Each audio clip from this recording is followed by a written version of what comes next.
talking about issues of insecurity as though it's a joke, to the extent that he's talking about, he thinks that he's going to parade issues of terrorism in America for him to get votes. We want to say without fear of contradiction, because he has said he has information and he knows, and he has an agent who is sitting in meetings with Al-Shabaab. As soon as he lands in Kenya, he must record a statement to tell us exactly which meetings he's doing with terrorists. This country, you know, we have joked for far too long. Lakini na mtu kumbavu kama huyo alifataje kukaa kiti kama hicho wewe? You know? It is just unbelievable. I hear there is a leader who spoke outside Kenya and said they have information that can help us preempt any attack by Al-Shabaab, because they have information on who and where plans to terrorize Kenyans are being made. We therefore want to ask the relevant agencies to make sure that the people who are saying they have information on terrorists and criminals, they must be held accountable and they must record their statement so that they can help us to investigate, establish the issue. Fellow Kenyans, this man by the name of Gachagua is a man in trouble.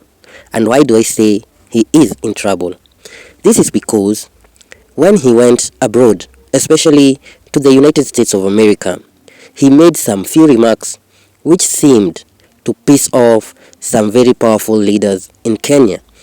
And these remarks were about the first person or the leader of this free nation associating himself or working with a known terrorist group by the name of Al-Shabaab. So, Mr. Gachagua alleged that Mr. Wantam has been making meetings. He was in a meeting when he was in a tour in the northern part of Kenya, and in this meeting he met 3 key principals or 3 people who work with the Al-Shabaab. I am your host, Anonymous Whistleblower. Kindly consider subscribing if you're new, and let's dive in to what really matters. So, Mr. Gachagua was in the United States having a good trip until he made some certain remarks which made some people angry, and these people are in the government, and this confirms that things might be happening under our radar, because we as Kenyans think that we know it all, but to our surprise, some things just pass us as we think.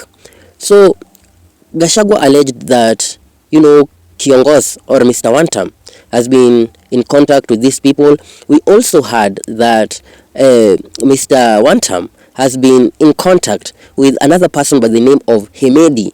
And Hemedi is a known leader of the RSF group, which is a militia in Sudan. So, I think the truth is always nearer to the truth. Because why am I saying this? Because there is nothing which is far away from the truth. Once you hear it, expect it to be true, or maybe if it's not true, it is coming to be true. Now, I saw some leaders very pissed off, and they came out on public and they said that once Mr. Gachagua lands in Kenya, once he sets foot on our soil, he will be arrested, because I think that is what they meant, because they said he has to write what he knows with the DCI or our security apparatus so that they may investigate. But now, I just have a simple question which I'm asking myself, make it make sense that there is a scenario where someone maybe assaults you, and this someone that assaults you, you didn't know he has the power or he holds an office with power. Then you are going to report this instance and you find him in that chair or in that office. Do you think justice will be found? I'm telling you, it will be very hard. It will be very, very hard. And now, Gachagua is at a crossroads. I don't know what he will do. Will he stay in America, or will he try to come back to Kenya, which is our home? But some things have to be said. It is not fair that some things are happening, yet some people fully know that things are happening, yet they keep a blind eye each and every time, and they talk as if they don't know some things are happening. I'm not alleging or alluding anything, but I will use the words of these people, to make a statement or to just pass a point, because these people, you heard them. There is this CS of Interior, and you heard Mr. Soprano very well. And what they were saying, and their message was clear, is that when Rigathi Gachagua will come to Kenya, he will be arrested. So we will wait and see when things unfold, because we have to talk about Kenyan issues, and it is not about tribalism or something. But even if Gachagua is not from my community, I have to talk about it, and I find it very offensive when I try to pass my messages through the social media and people starting to say that you are tribal. And imagine, I talk about everyone, including Mr. One Time. I talk about Soprano, I talk about Baba, I talk about everyone. So I don't feel like it is good people bringing up the tribal card, and this is why our country is endlessly in a cycle of tribalism. It is the high time for us to stop it. And when Gachagua was making those utterances, I didn't find anything that is out of line, because when you are saying something, it is good for him to come and at least help the security apparatus. But what we have in question is, will there be justice, or will this even statement go in vain, or is this a tactic to harass him? Because we know how they do it. And I think it is good when leaders have something substantial which can help the country to liaise with the security apparatus so that Kenya might be safe. Because if we're talking about terrorism, and we know who started this card of terrorism, and it is these people you see in the government. They started abducting people, they started arresting people in the name of terrorism, and little did we know they are the ones, they are the masters of what they are doing. And now, before I even play you the clip where he made these utterances, I even found a member of parliament saying that Gachagua is playing a tribal card against a particular community, which is the Somalis. But it is for every country to have safety. We need to have checks, and we need to, look at the people who are coming in our country and vet them.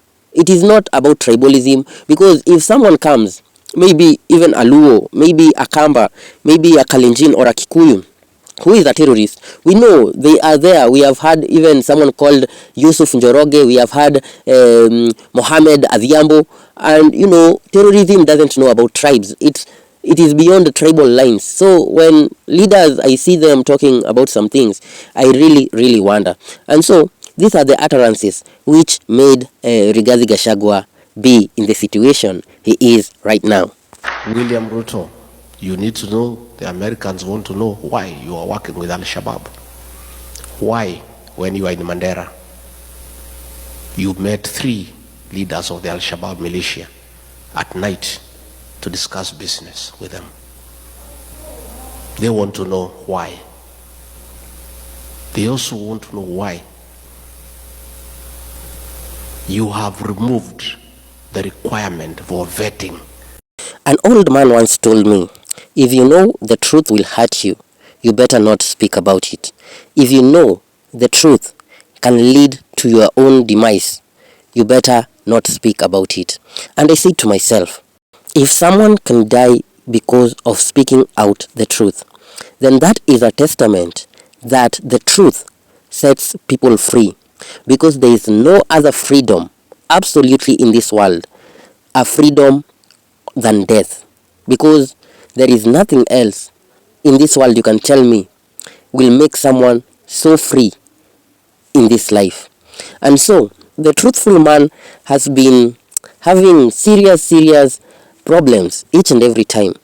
And as you can see, each and every person in the government, as long as they are working together, As long as they are having something on the table because of this government, they are all coming after Gachagua. And you ask yourself why. It is because the government doesn't want people to know the truth. It always hides the truth from the citizen. And these people are having fun with your money. They are having a soft life. You think that they are there because of your interest. I'm telling you, it's absolutely not. They are there for themselves and their families.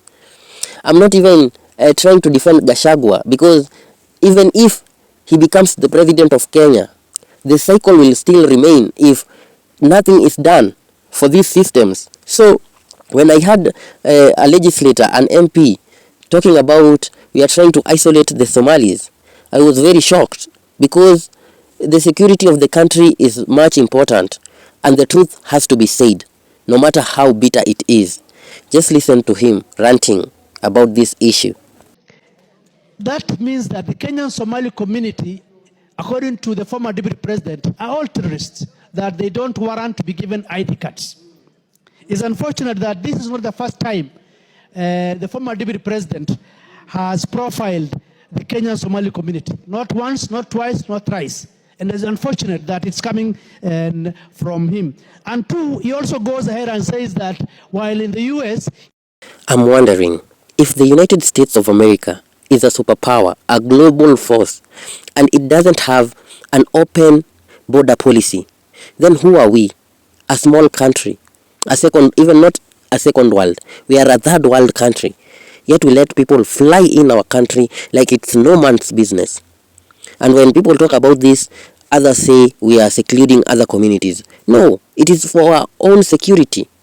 And then you wonder, if, imagine, God forbid, Kenya gets bombed, who will we blame? And we have an open border policy. When people are flying from east, west, north and south, we have so many people from Tanzania.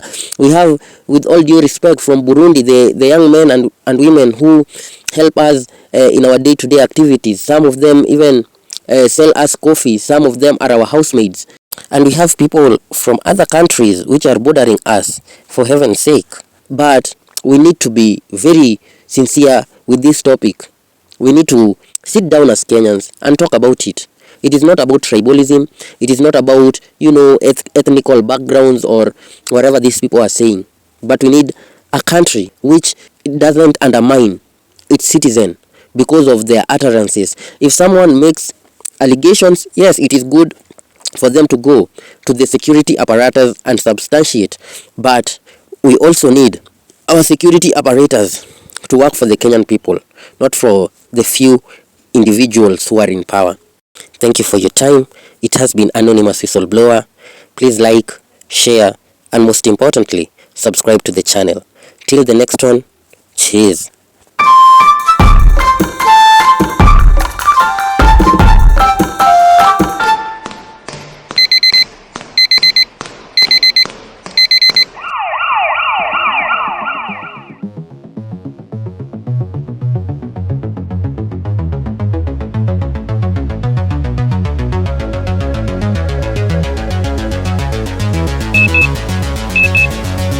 Stand by in 3, 2, 1, go.